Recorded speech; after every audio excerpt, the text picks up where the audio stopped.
A diplomacia tem os seus, vamos dizer, os seus pontos ali de limite, né? E tem linguagens próprias, daí a grande preocupação. Muito boa noite, meu caro Vitor. Boa noite, Pavinato, boa noite, Dantas, boa noite, Mota, boa noite a todos e a você que nos acompanha aqui nos Pingos nos Is. Olha, uma vez no Itamaraty, fazendo uma cobertura, tinha acontecido, eu não me lembro bem o que era o fato, mas um fato que eu considerava importante. Eu fui no Itamaraty e uma nota seria divulgada. Aí peguei a nota, achando que já era uma coisa mais séria, e vi que estava escrito na nota: o governo brasileiro vê com preocupação. Aí eu fiquei com aquela nota, não é possível. Aí alguém mais experiente me disse: olha, por aqui, quando diz isso aí, vê com preocupação, para o Itamarateca, isso já é um sinal vermelho e forte. Então, as relações internacionais, elas são rodeadas de simbolismos. E receber, assim, um embaixador da Rússia nesse momento significa, sim, um posicionamento no meio de uma guerra. E veja bem que o ex-presidente Jair Bolsonaro foi fortemente criticado quando ele foi à Rússia, ali um pouco antes do início da guerra, sobre a sua posição ali do Brasil, de neutralidade, né? E foi fortemente criticado por veículos de comunicação e inclusive por pessoas, né, que hoje acham normal que o presidente Lula receba, numa situação dessa, onde está dividindo o mundo, né, um embaixador que é claramente um significado ali, um simbolismo muito forte de que o Brasil está tendo posição nessa guerra e a posição é pró-Rússia. Isso é preocupante porque essa situação, esse posicionamento do Brasil, que até a própria Constituição fala em autodeterminação dos povos, fala em defender a independência, né? Mas esse posicionamento de receber o embaixador Lavrov aqui significa que o Brasil está sendo lado. Para as relações internacionais, isso é uma dificuldade a mais, sim. Agora você, Roberto Mota. Boa noite, Mota. Boa noite, Brown. Boa noite, meus colegas que me ajudam a enfrentar esse desafio cada dia maior de comentar o que acontece no Brasil. E boa noite à nossa querida audiência, que é cheia de paciência e interesse. Ninguém deve entrar em rota de colisão com o chamado Complexo Industrial Militar dos Estados Unidos. Esse termo foi criado por Dwight Eisenhower, o 34º presidente americano, que também tinha sido, antes disso, comandante supremo das forças aliadas na Europa na Segunda Guerra Mundial. Foi o cara que derrotou os nazistas. Esse termo que ele criou, Complexo Industrial Militar, significa a indústria bélica americana e suas ligações com as Forças Armadas. É uma parte essencial do poderio norte-americano. É como se fosse um organismo que tem vida própria. Ninguém deveria entrar em rota de colisão com esse organismo. Essa visita poderia ser uma visita de rotina, não fossem os acontecimentos recentes das relações exteriores brasileiras, que mais uma vez desafiam a lógica e a nossa capacidade de análise. É um cenário com características ao mesmo tempo cômicas e sinistras.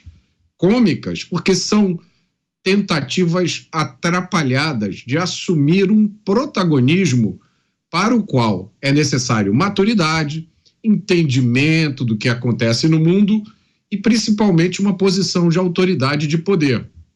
Agora, o cenário também é sinistro por causa de tudo o que vem acontecendo no mundo recentemente, incluindo a guerra da Ucrânia e a dinâmica das relações de certos países da América Latina, como Venezuela, Nicarágua, Cuba e Argentina, de um lado, e do outro, países como Irã, Rússia e China.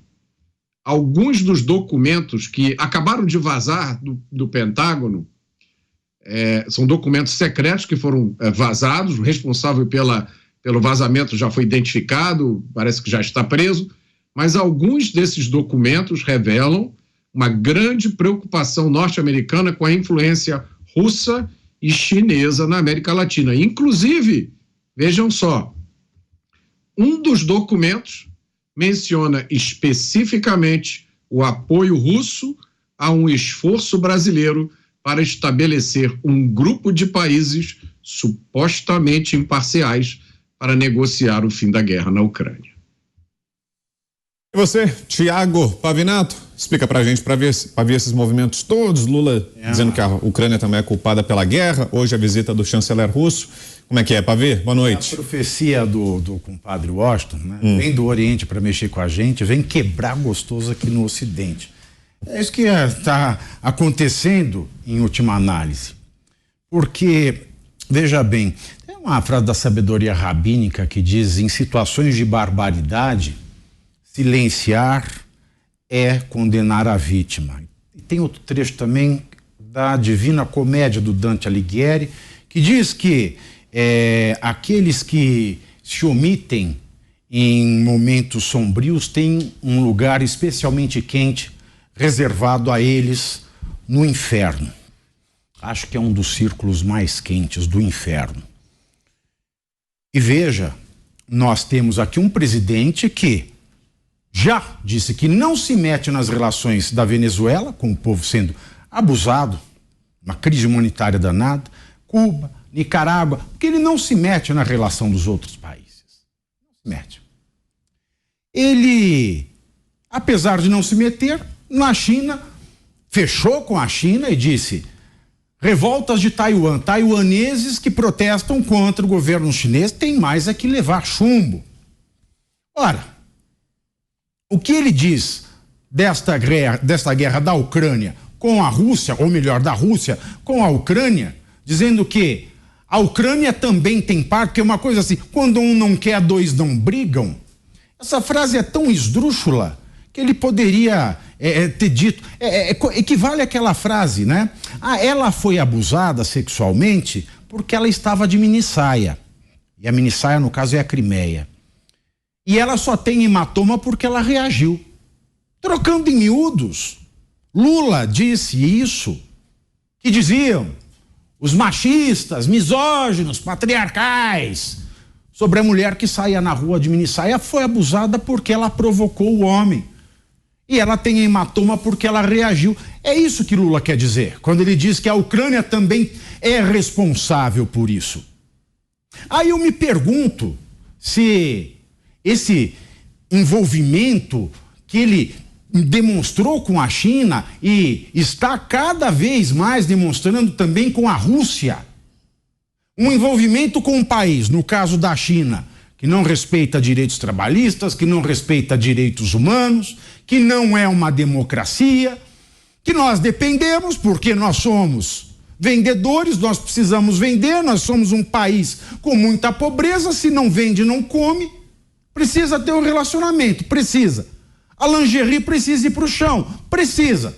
Mas o beijo na boca é opcional. Esse mesmo tipo de entrosamento está acontecendo agora com a Rússia. E eu pergunto, será que este entrosamento com China e com Rússia é o preço que Lula tem que pagar para que Rússia e China, que são os países que têm mais dinheiro investido no Banco de Desenvolvimento dos BRICS, será que esse é o preço que ele está pagando para manter Dilma Rousseff na presidência desse banco? Por quê? Xi Jinping não é bobo, Vladimir Putin muito menos. Todo mundo sabe quem é Dilma Rousseff. Isso me cheira mal. Me cheira um preço que Lula está pagando, ter que abraçar todas as causas mais desgraçadas para a humanidade, para o meio ambiente, para os direitos humanos, em nome de manter Dilma Rousseff no seu posto.